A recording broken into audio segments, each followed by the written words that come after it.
with the team around here, we are committed to making sure that the Chief Secretary on the elections next year, it will be delivered and to cost less.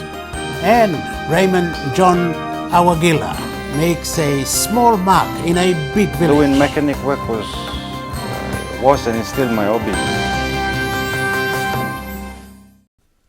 Also tonight, the Prime Minister tells French businessmen Papua New Guinea is politically stable and one of the most sound developing markets for foreign investment in the world.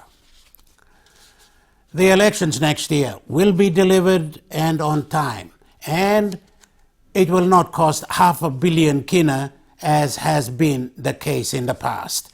That's from the government. The Prime Minister said on Friday the elections will cost around 300 million kina. Yesterday, the Chief Secretary, Ambassador Isaac Lupari, said the government is ready to deliver. Mark Kayok reports. check my name out. The government is ready to deliver the 2017 national elections in Papua New Guinea. An Interdepartmental Election Committee, or IDEC, chaired by the government's Chief Secretary, Ambassador Isaac Lupari, is having its monthly meeting to discuss the conduct and execution of the elections. The committee comprised of Secretary for Treasury, Dairi Vele, Finance Secretary Ken Nangan, John Kali from Personal Management, Police, Correctional Service, PNG Defence Force, and the National Broadcasting Corporation. The committee assures the nation that despite critics and the downfall in the economy, the government is ready to deliver a successful election. All key agencies of the government will work together to support the Electoral Commission deliver a successful election. Finally, I want to say this, that we are ready. Okay, we have an all-of-government approach to this exercise. It's not only the Electoral Commission is going to do it. We are going to give every support it needs. This team is going to give every support it needs, including the security forces. Ambassador Lupari explained that there is a better way of managing funds. He was not able to disclose how much it would cost to run the elections.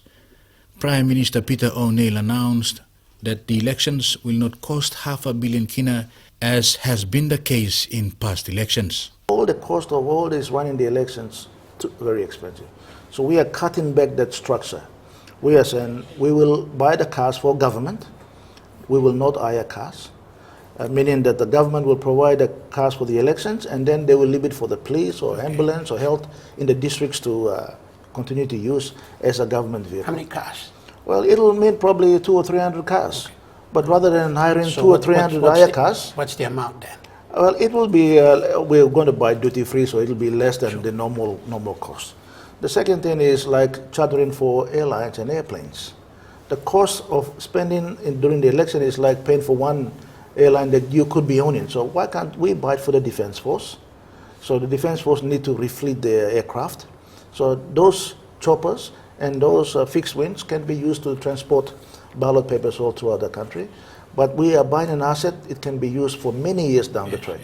So we are doing it quite innovatively, so cheaply as possible, so that we can run this election smoothly. Mr. O'Neill went on in Parliament that a 10 million kina allocation will come through the Central Agencies Coordinating Committee. This will go towards updating the common roll nationwide. Ambassador Lupari explained that this time the roll update exercise will be decentralized to counter some of the problems faced in the past. He explained that there are better ways to manage funds. The government is very careful on unnecessary spending and will cut down costs to avoid millions still being owed to service providers. Every district will have to know how to take procurement. That includes hiring of choppers, hiring of vehicles. Those days are over. It will be now done through a centralized, controlled, managed process. The IDEC meeting coincides with PNG Electoral Commission's launching of a new look website.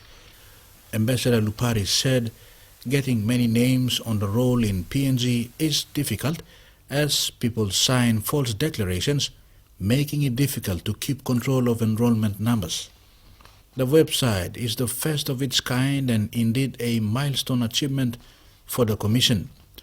It allows electors to check their names, details and location anytime and anywhere via computers and mobile phones as long as there's internet access or connectivity.